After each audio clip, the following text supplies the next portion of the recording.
Halo semua, bagaimana kabar kalian? Semoga kalian sehat-sehat saja ya. Di kesempatan kali ini, saya akan menceritakan sebuah film yang berjudul Story of Ricky. Film ini bercerita tentang seorang pemuda yang ingin menuntaskan kekejaman di dalam penjara. Namun, para petinggi di penjara itu selalu menghalanginya dan ia pun diharuskan untuk melawan orang-orang terkuat di penjara itu. Dan bagaimanakah cerita selanjutnya? Oke, tanpa basa-basi langsung saja kita masuk ke ceritanya. Di awal film diperlihatkan sebuah bus yang sedang membawa para tahanan. Satu persatu tahanan pun memperkenalkan namanya. Kemudian sang pemeran utama di film ini pun memperkenalkan namanya. Namanya adalah Ricky. Penyebab Ricky masuk penjara adalah karena ia membunuh orang yang ingin memperkosa pacarnya dan menyebabkan pacarnya meninggal dunia. Tetapi saat ingin masuk, tiba-tiba alat pendeteksi berbunyi dan membuat para sipir kebingungan. Mengapa alarm berbunyi padahal Ricky tidak membawa benda apapun di tubuhnya? Saat diperiksa lagi, ternyata ada beberapa peluru yang bersarang di tubuhnya. Saat sang sipir bertanya mengapa ia tidak mengeluarkan peluru itu dari tubuhnya, Ricky pun menjawab kalau itu untuk kenang-kenangan. Keesokannya saat pagi hari, ada seorang pria tua yang sedang menggosok gigi. Tiba-tiba ia didatangi oleh pria besar yang bernama Samuel, dan ia langsung mencapakkan pria tua tersebut. Padahal pria tua tersebut akan bebas dalam beberapa hari lagi. Namun para napi lainnya sering menghajarnya. Namun tiba-tiba Ricky muncul dan menyenggol Samuel dan membuat Samuel terjatuh. Anak buahnya yang ingin menghajar Ricky langsung mengurungkan niatnya saat ia melihat wajah Ricky yang sangat marah atas kelakuan mereka tadi. Singkat cerita, Pak Tua tadi tidak kunjung dibebaskan oleh para sipir di penjara itu.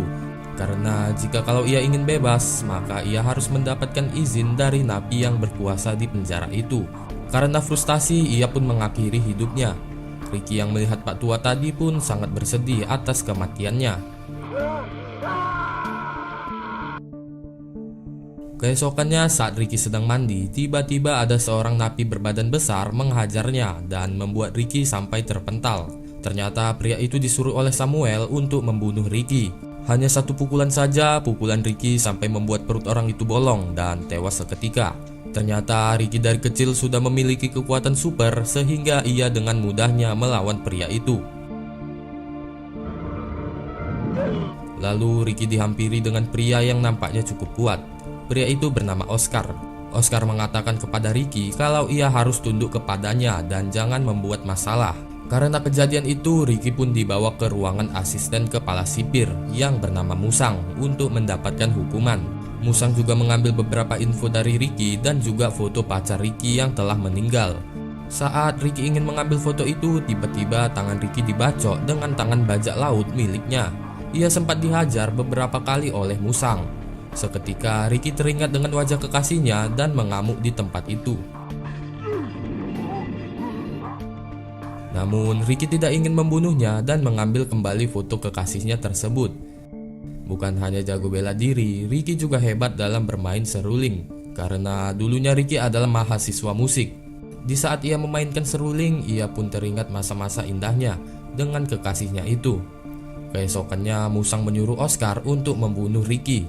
Namun di sisi lain, setelah kematian Samuel, anak buahnya Samuel yang bernama Rocky hampir dibunuh oleh para napi lainnya untuk membalaskan dendam mereka kepada Rocky. Dan di sini Andrew sangat berambisi untuk membunuh Rocky. Kemudian Oscar datang dan mengatakan bahwa yang berhak menghukum para napi di sektor utara adalah dirinya. Karena melawan, Oscar pun membunuh Andrew di depan para napi lainnya sebagai contoh agar tidak ada lagi orang yang berani melawannya. Lalu Oscar membawa napi itu ke lapangan dengan tujuan untuk memancing Ricky untuk menyelamatkannya. Benar saja, kemudian datanglah Ricky menemui Oscar. Pertarungan pun terjadi, namun Ricky tidak mau membalas. Ricky meminta Oscar untuk melepaskan Andrew dulu. Karena Oscar tak mau, akhirnya Ricky pun melawannya. Namun Oscar bermain curang dan mengeluarkan sebuah pisau. Ia pun berhasil membuat mata Ricky terluka dan membuat tangan Ricky lumpuh dengan pisaunya. Saat terjatuh, Ricky tak sengaja menemukan sumber air dan memecahkannya. Ia pun langsung membersihkan matanya. Hanya dengan satu pukulan membuat mata Oscar keluar, dan Oscar pun tewas. Para napi yang marah atas perbuatan Oscar mencoba untuk menyerang Musang. Namun tiba-tiba muncul 3 orang terkuat yang memimpin sektor. Yang pertama adalah Logan, ketua dari sektor barat. Kemudian Tarzan, ketua dari sektor timur. Dan yang terakhir adalah Dragon dari sektor selatan. Namun Ricky meminta para napi lainnya berhenti dan langsung membawa mayat Andrew dari tempat itu. Setelah kematian Oscar, asistennya yang bernama Shinji kini sendirian.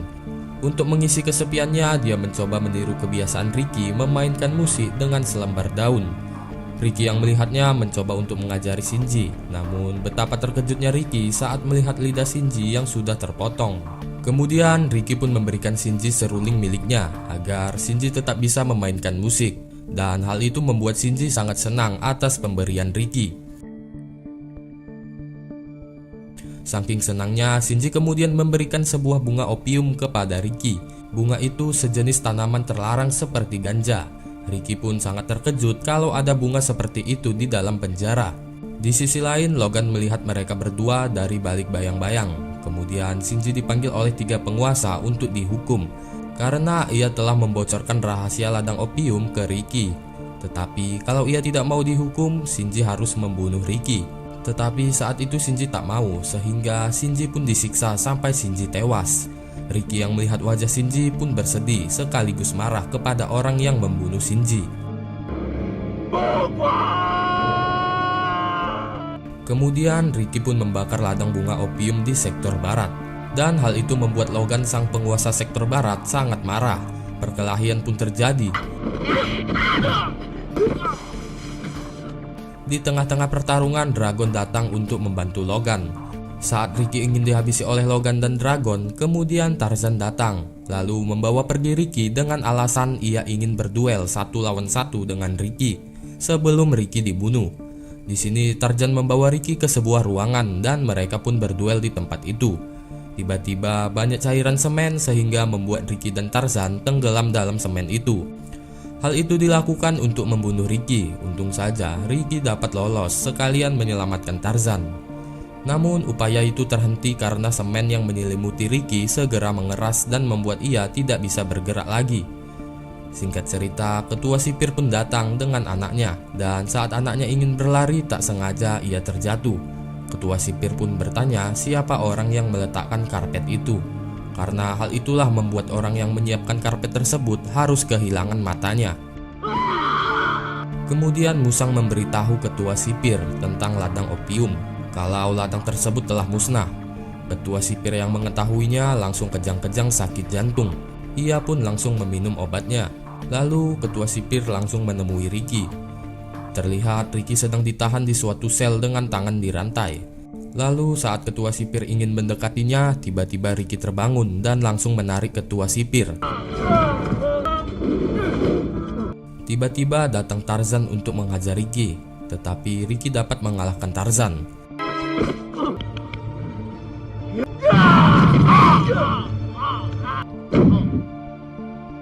Lalu tiba-tiba jatuh atap yang terbuat dari besi yang sangat berat. Namun ketua sipir menyetrum dengan listrik 100.000 volt. Ricky pun tumbang. Saat besi itu akan jatuh mengenai Ricky, tak diduga-duga Tarzan bangun dan menahannya sehingga Ricky dapat lolos. Mungkin Tarzan ingin membalaskan kebaikan Ricky sebelumnya dan sudah muak mengikuti perintah ketua sipir. Sepintas Ricky ingin menyelamatkan Tarzan, namun itu semua sia-sia. Dan akhirnya Tarzan pun tewas di tempat. Dan Ricky pun sangat marah dan langsung ingin menyerang ketua sipir. Namun sayangnya Ricky terkena setrum sehingga membuat ia tumbang. Saat tersadar, Ricky ternyata sudah berada di sebuah lapangan dan Ricky akan dikubur hidup-hidup.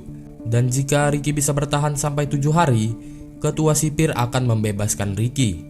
Lalu ketua sipir menyuruh para napi di sana untuk mengubur Ricky secara bergantian. Namun para napi menolak dan tidak mau melakukannya. Seketika orang-orang yang menolak akhirnya ditembak di tempat dan napi lainnya tak bisa berbuat banyak. Mau tak mau para napi pun menguburkan Ricky secara bergantian. Hari demi hari Ricky masih berada di bawah tanah itu dan setiap malamnya terdengar suara seruling Ricky yang menandakan bahwa Ricky masih hidup. Singkat cerita, 7 hari telah berlalu. Kini saatnya Ricky keluar. Dan benar saja, Ricky masih hidup. Tetapi ketua sipir mengingkari janjinya dan Ricky tetap ditahan dan juga disiksa. Setelah banyak hal yang dilaluinya, kini Ricky sangat lemas. Lalu ada satu orang napi yang perhatian kepadanya. Ia datang dan membawakan Ricky makanan. Napi itu bernama Freddy. Namun aksinya diketahui Rocky. Alhasil Freddy pun ditangkap dan dibunuh.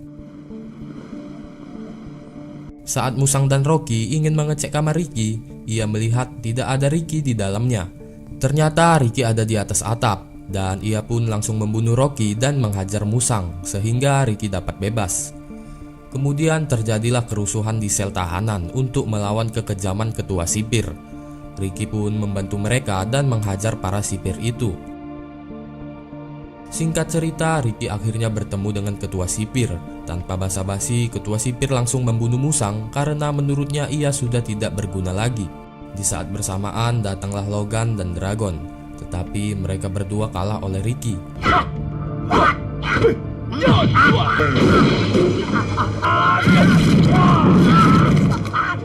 Dan tersisalah ketua sipir dan Ricky, dan terjadilah pertarungan. Tak disangka-sangka ternyata ketua sipir mempunyai kekuatan super dan dapat merubah tubuhnya menjadi lebih besar. Seketika Ricky pun kewalahan.